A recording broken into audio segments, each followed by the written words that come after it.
Maniniwala ba kayo na ang dish na ito ay gawa sa puwet ng manok?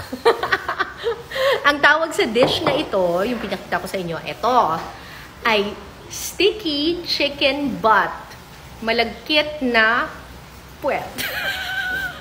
Tikman nga natin. Dahil meron siyang lemon na kasama, lalagyan ko siya ng lemon. Remember, pag nag-garnish kayo ng inyong mga pagkain, kailangan yung garnish talagang bagay siya dun sa main dish mo. So, tikman natin siya. Ay! Panalo. Ang hirap ko. Parang oriental chicken yung peg niya. Maalat-alat.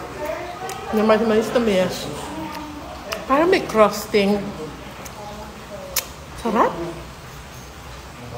Ang tanong, kaya ko kayang i-replicate ang dish na ito? Abangan sa Pinasarap. So, may challenge sa akin ng Pinasarap. Gayahin ko daw ang dish na ito, yung itsura, pati yung lasa, nang bahala na ako. Hindi nila sasabihin sa akin kung paano gawin. Huhulaan ko lang talaga. Good luck na lang sa akin. Ito yung mga ingredients. Harina, breadcrumbs, kinchay, bawang, sili. Ano kaya to? Parang breading powder. Tapos may asukal, may sesame oil, may mantika, may oyster sauce, asin, at syempre, ang pinaka-importante, ang puwet ng manok.